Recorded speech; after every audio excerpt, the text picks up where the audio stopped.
Well, how's your film festival been so far? Good. We screened last night, and we had a sold-out theater in the mic upstairs, and there was some spillover into the Ray, and that had about a dozen people or so. So, Okay. yeah, the turnout was nice. It was good, and there were a couple other filmmakers present in the block too. So, it was good. All right. Should I scoot in closer? Yeah, that's fine. They'll probably help, but it should pick up pretty well. I mean, my normal first question would be, what inspired this film? But I mean, if you watch the film, I think it's pretty obvious. Yeah. What inspired it? This whole idea of discussing film and media in general as commerce, as content, as opposed to an actual art form. What was it about Tetsuo, the Iron Man, that made that sort of a way into telling this story? Well, I think Tetsuo the Iron Man is such a unique, incredible, like do-it-yourself, scrappy kind of film that it defies being boxed into content. It's more than that. It's an experience to both make the film for the filmmakers and to watch it. It's truly unique, and that's something I strive for with my own films. I try to do something unique with my work that helps it stand out against the crowd. Yeah, and I mean, I like the use. I like the way that you use dark humor in your movies, as well as elements of horror, elements of genre.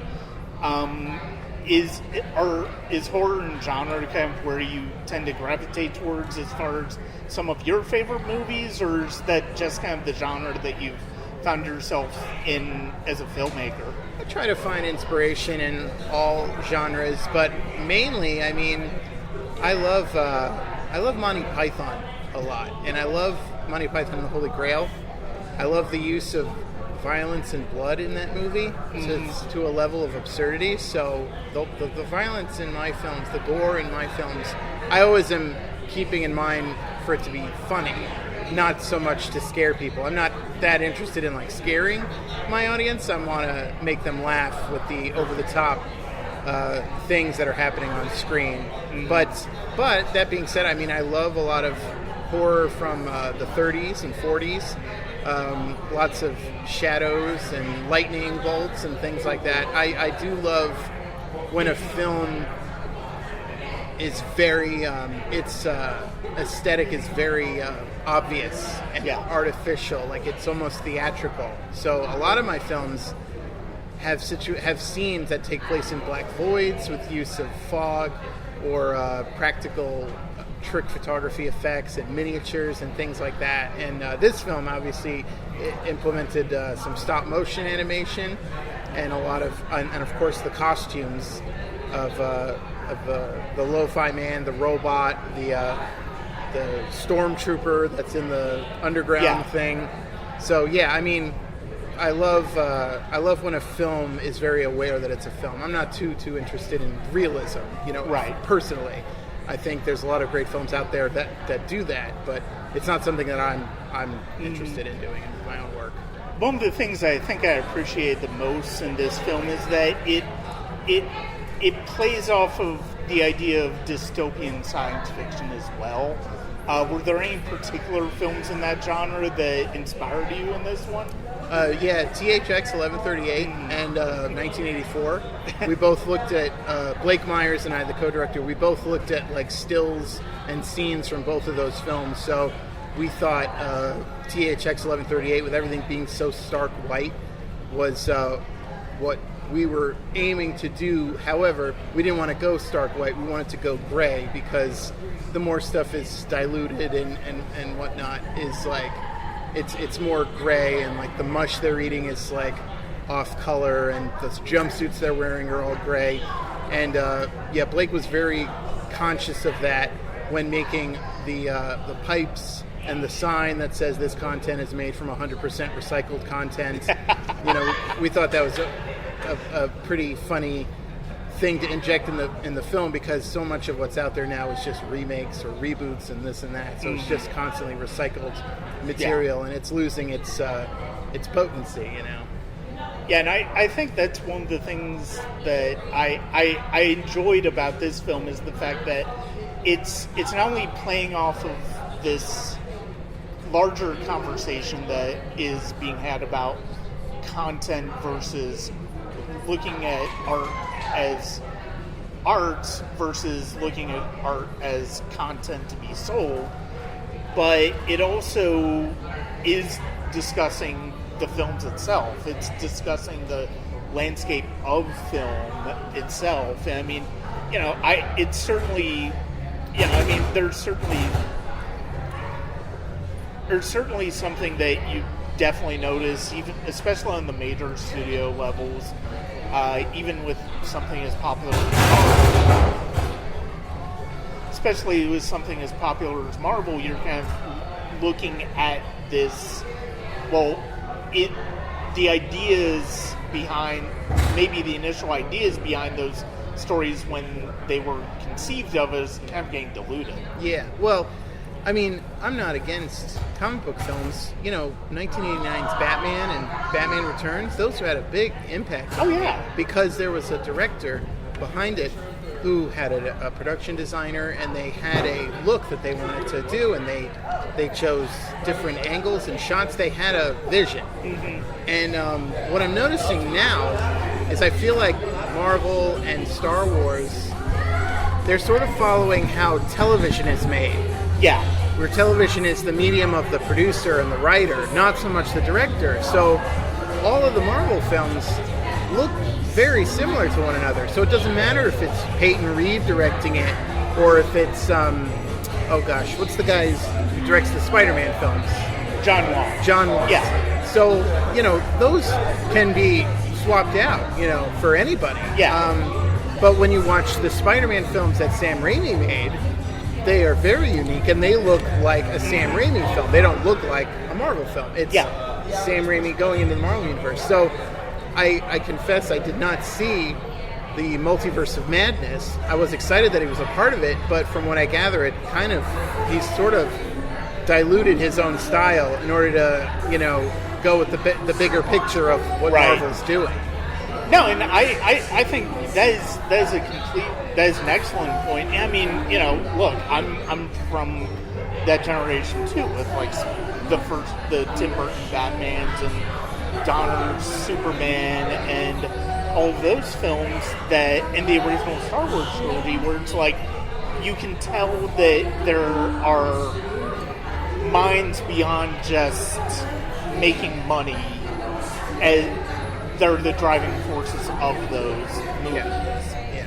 And you know, we are starting to lose that. And I mean, you know, even if the Burton Batman movies are not necessarily my favorite Batman movies right now, I do appreciate the fact that it's like Burton brought his own ideas, brought his own imagination to it in a way that feels very much him. Yeah, too. Exactly. Those aren't. I don't feel that those are comic book like he's not adapting comic books. He's going into the world of Batman and making his own Batman. You know, basically, I feel like Batman Returns is on par with The Bride of Frankenstein, being such a quirky movie with quirky characters and introducing new villains and going way off the text, you know, of the original Frankenstein film. So that's kind of how I see his interpretation of Batman and Batman Returns. So you've already talked about some of your inspirations for content, the lo-fi man. Who are some of your inspirations in general? I do. Well, let's see. From a more conventional standpoint, you know, I grew up watching Indiana Jones and Star Wars, so that idea of escapism is always something that's kind of deeply programmed into me. So that's why I'm not really interested in doing really realistic kind of films. But as I grew older, I got acquainted with the quirkiness of the Coen brothers and David Lynch. So I decided to start getting a little more weird with some of my ideas. And it was nice. And, you know, going to film school and one of my professors, Vincent Guagenti, who became a dear friend of mine.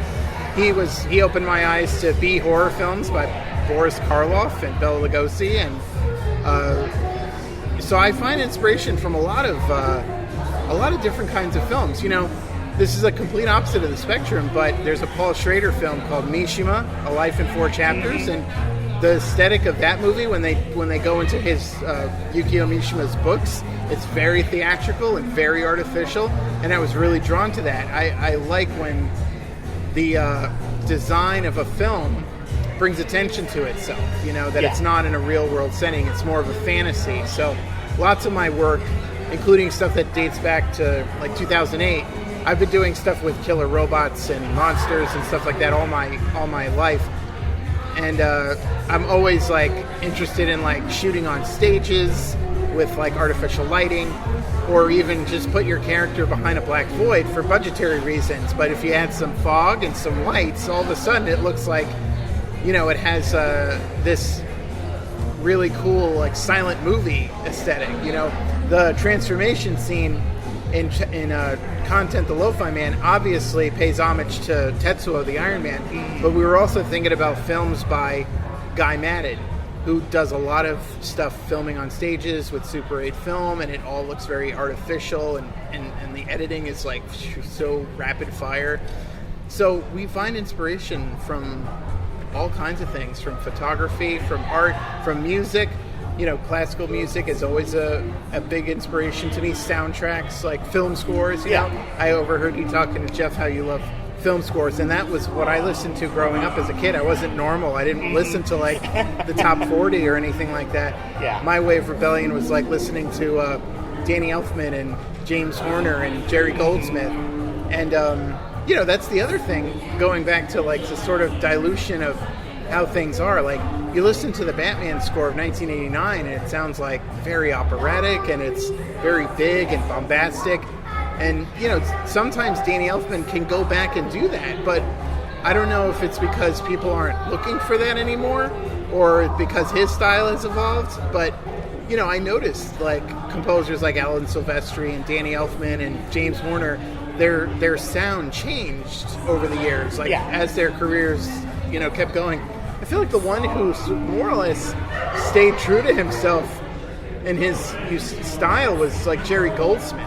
You know, because Jerry Goldsmith started experimenting with synthesizers in the 70s, but also keeping with, you know, a symphony. And then he did that all the way to the end. You know? Oh, yeah. No, absolutely. You're absolutely right about that.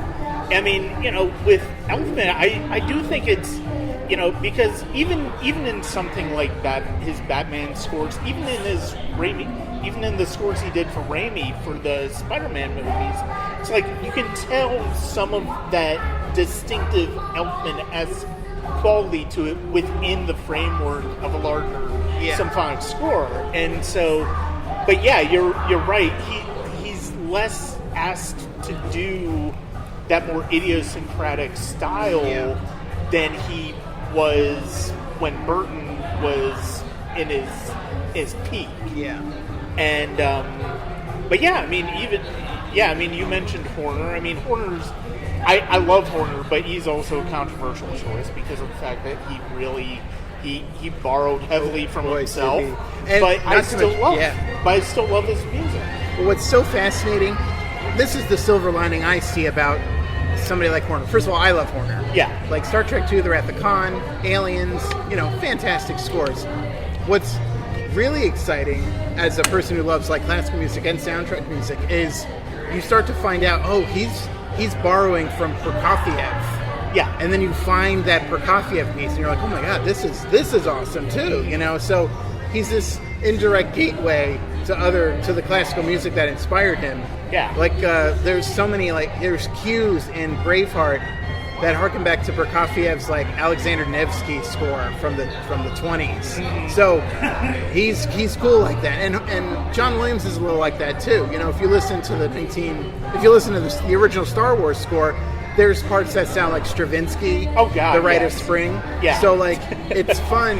It's fun to find those inspirations. Be like, oh, that sounds like this classical piece, or this sounds like, you know. So that's cool. But yeah, I agree when he starts to borrow from himself. you know, when you listen to Bicentennial Man and A Beautiful Mind, you're like, they kind of sound the same. Yeah. You know, so maybe some are just more rush jobs than others, you know, because it's their job too. So I'm sure they need to. Oh yeah. You know. Look. Even every composer does it. It's not like he's just been the one that most people tend to think about. Yeah. I mean, every composer does. And every filmmaker does too. Yeah, every filmmaker does too. I'm guilty of it. You know, I see things that I'm like, I see something in a movie, and I'm like, I want to try that. I want to try and put that into my film. Mm-hmm. You know, in Raiders of the Lost Ark, when they open up the Ark and the ghosts come flying out, those are all puppets in a fish tank that are made of like cloth or tissue or whatever. So I was like, I want to try that. So I made a film with ghosts, and I just made little tissue puppets and swam them around a tank. So movies and music, they're just fantastic, like encyclopedias of information to grab from and get inspired by and try to experiment yourself. You mentioned the Coen brothers, and the thing is, it got me thinking. It's talking about content for a little bit. It's like that opening sequence where first they're doing the video about Tetsuo, and then it's taken over, and it basically becomes content. That feels like a very Coen Brothers-esque like piece of absurdism. Oh, thank you. So that's great. It's really enjoyable to think about those terms, and then Monty Python, of course, and the idea of the absurd. Yeah. Overemphasis on the violence that goes way over the top. The correcting of his language. He gets shocked every time he says film instead of content. Yeah. So. But no, this is it. This I can't remember. Was this the this? No, obviously it's not the first film festival it's been at. No, it world premiered at the Midwest Weird Fest in Eau Claire, Wisconsin. Okay. And then it played in San Francisco at the Unnamed Footage Festival, which is kind of like a found footage festival. And they programmed our film as a hybrid movie, where it starts out as like a documentary and then it turns into something else.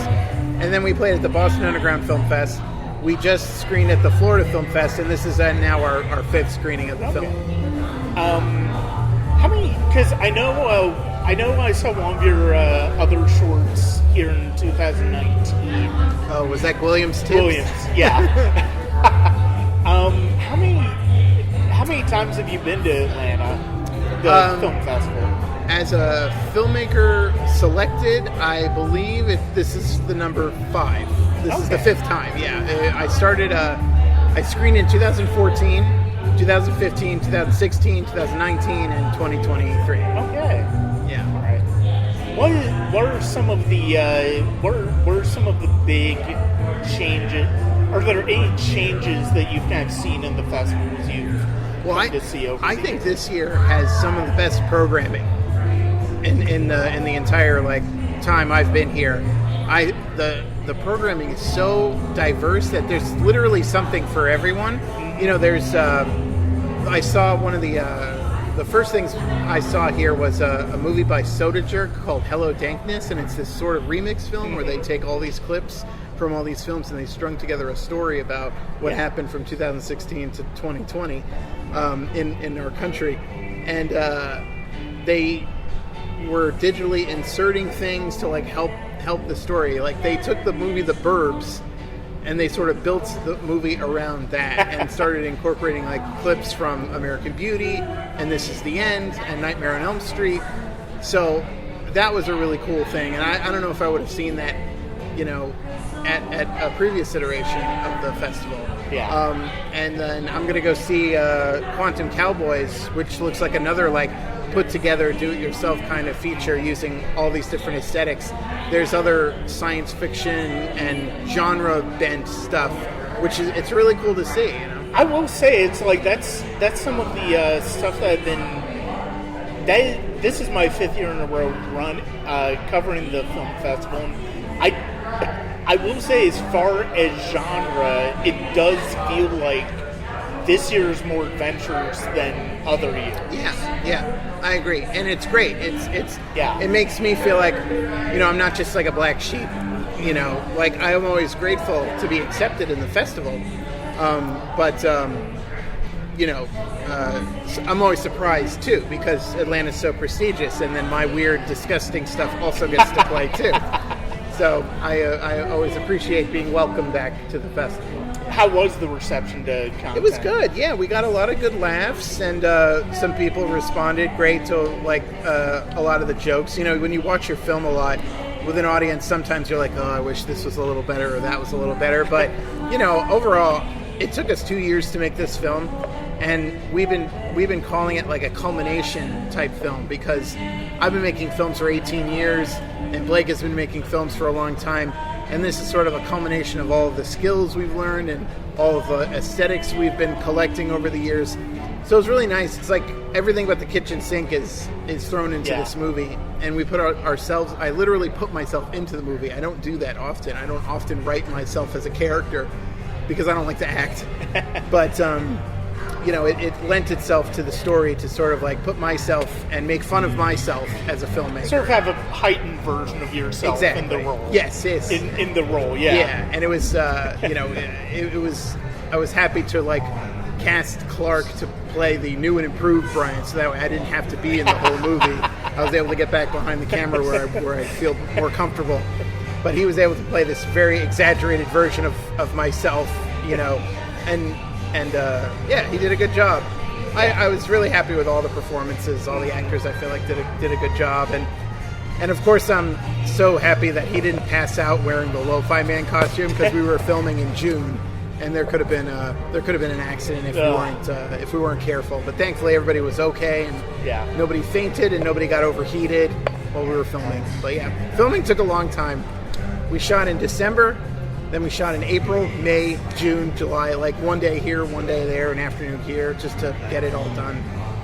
That's fascinating because of the fact, and it's funny. I tried to make some of my own films about a decade and a half ago.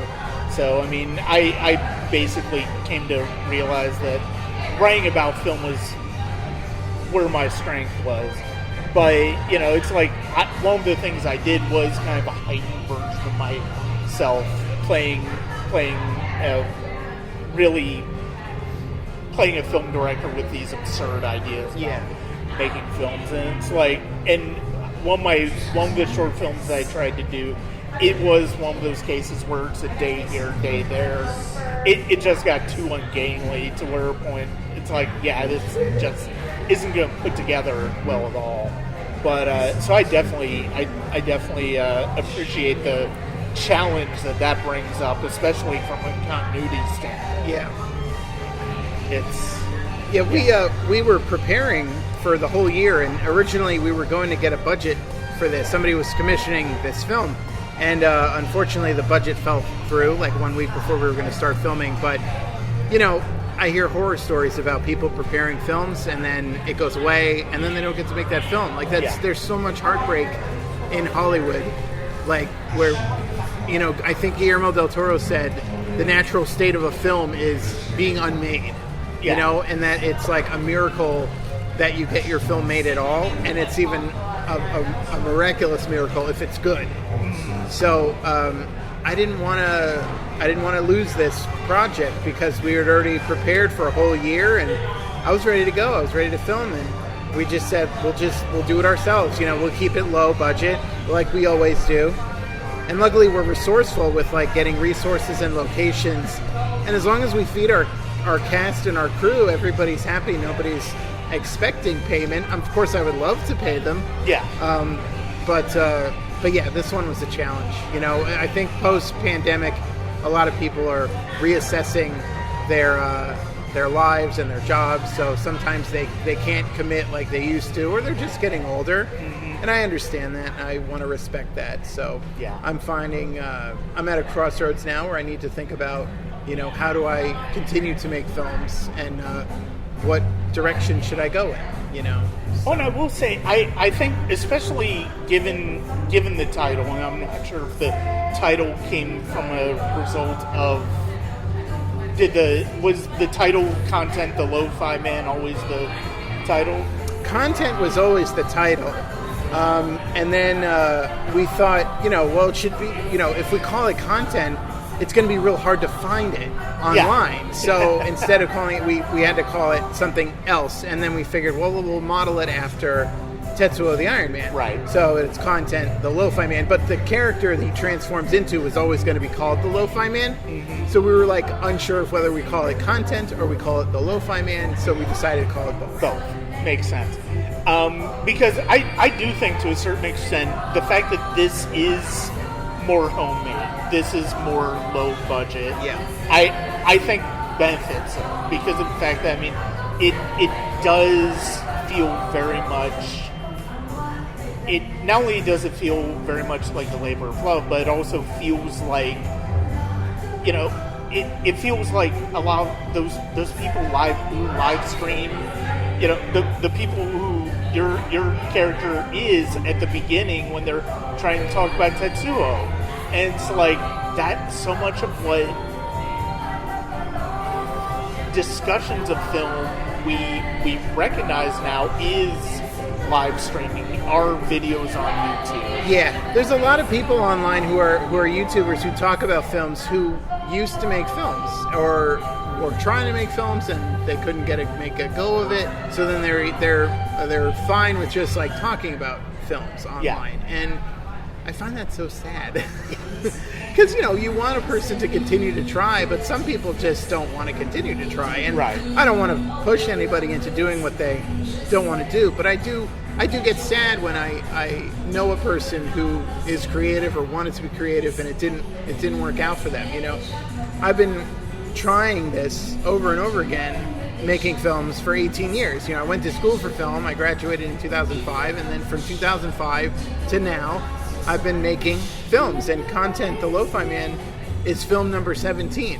You know, of 18 years of post-college career.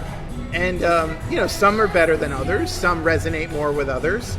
Some are more successful at film festivals than others or win more awards. But I'm really proud of all of them. You know, they're like my children. Yeah. And you love the ones that have more flaws than others.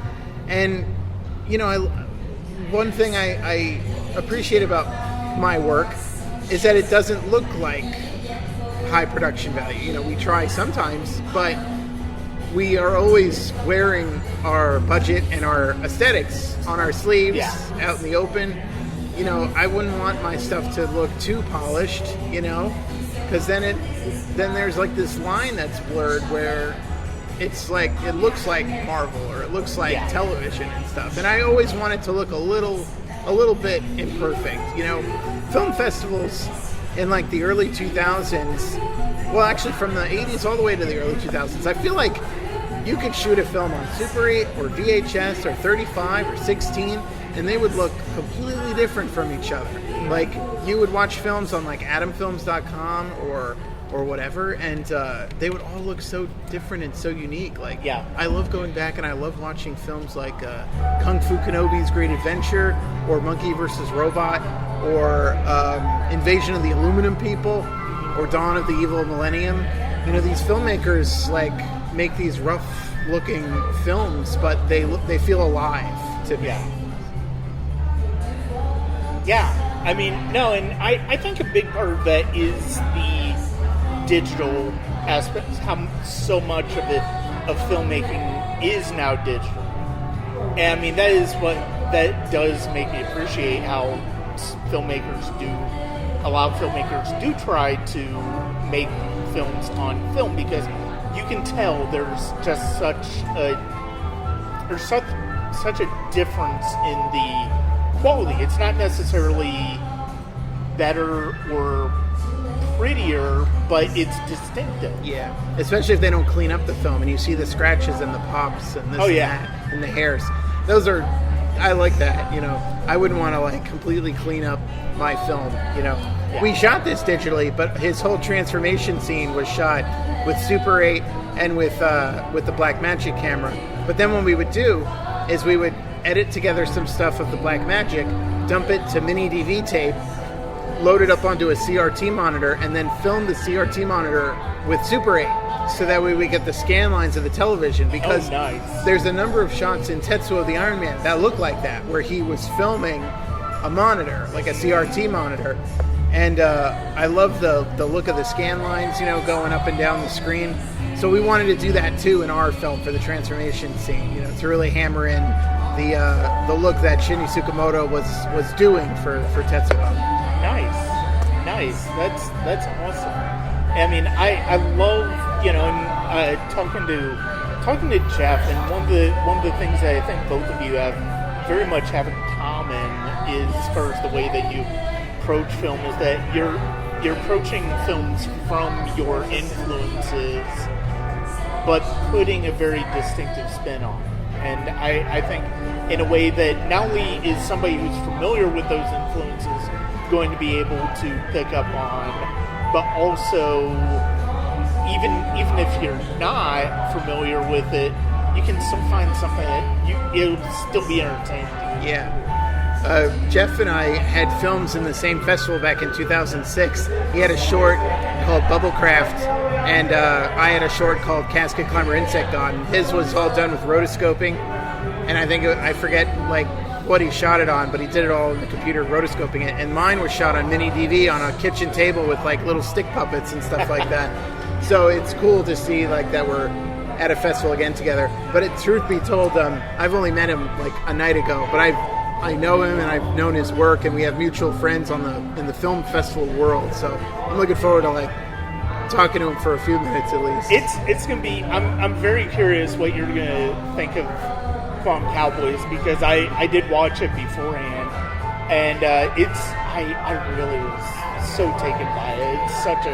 It's such a really entertaining movie, but also is one that is very enlightening, and I love the use of animation. I love the way he brings the story together. It's such an interesting story. Yeah, I'm excited to see it. I know he has a unique look to his films, so that's another thing that I'm excited about being here at this film festival. Is there's a number of films that I want to go see, and they're all by filmmakers who have a very unique look and style to them. So not everything looks like a